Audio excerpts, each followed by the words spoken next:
Pernahkah kita melihat perbezaan di kalangan para ulama? Dan apa sebab mereka berbeza pandangan pendapat?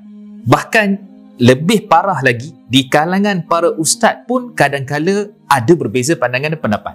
Dan akhirnya menjadi pertelingkahan dan pergaduhan, dan kes ini lebih parah lagi, akhirnya dia telah pun menjadikan seseorang itu putus persaudaraan, menjadi persekitaran, dan ini yang akan memberikan impak yang besar kepada kehidupan kita. Assalamualaikum warahmatullahi wabarakatuh. Bismillah wassalatu wassalamu ala Rasulillah. Allahumma salli wa sallim ala Sayyidina Muhammad wa ala alihi wa ashabihi wa man tabi'ahum bi ihsanin ila yaumiddin, amma ba'd.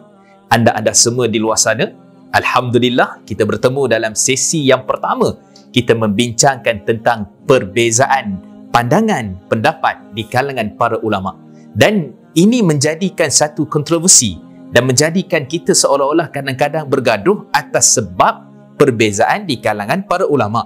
Bahkan di kalangan cerdik pandai, di kalangan ustaz-ustaz, para da'i, para ustaz-ustazah dan sebagainya, telah pun menjadikan agak renggang, dan akhirnya mereka ada pengikut-pengikutnya dan pengikut ini saling bergaduh. Kalau kita tengok sekarang ni di Facebook, di Telegram, di apa-apa platform media sosial yang ada, maka semuanya menjadikan tempat pergaduhan. Maka inilah punca kenapa siri ini diadakan. Kita nak tengok apa sebenarnya perbezaan di kalangan para ulama.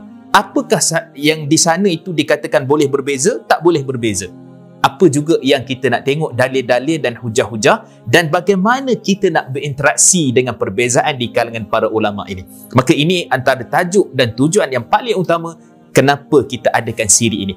Tuan-tuan dan puan-puan dirahmati Allah Subhanahu wa taala.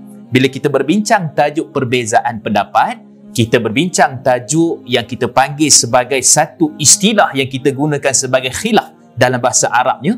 Maka apa khilaf ini? Apa perbezaan ini?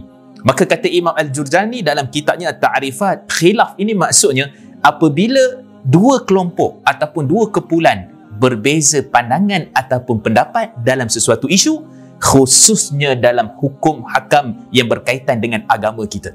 Maka itu yang menjadikan titik perbezaan, menjadi titik perselisihan di kalangan para ulama. Dan akhirnya kita akan lihat terjadinya pecahan daripada sudut perbezaan pandangan dan mazhab. Apa itu mazhab? Kita biasa dengar mazhab Syafi'i, kita biasa mendengar mazhab Hanbali, mazhab Hanafi, mazhab Maliki, dan ini menatijahkan perbezaan pandangan di antara mazhab. Yang ni kata boleh, yang ni kata tak boleh, yang ni kata haram, yang ni kata makruh, yang ni kata harus, yang ni kata sunat, dan seterusnya. Maka itu semua termasuk dalam perbezaan yang ada di kalangan para ulama. Jadi tuan-tuan dan puan-puan rahmati Allah Subhanahu wa taala, inilah satu tajuk yang kita nak fokuskan. Apakah sebabnya, apakah puncanya, apakah penyelesaiannya, dan apakah cara untuk kita berinteraksi apa yang kita panggil sebagai khilaf itu sendiri. Nantikan siri yang kedua.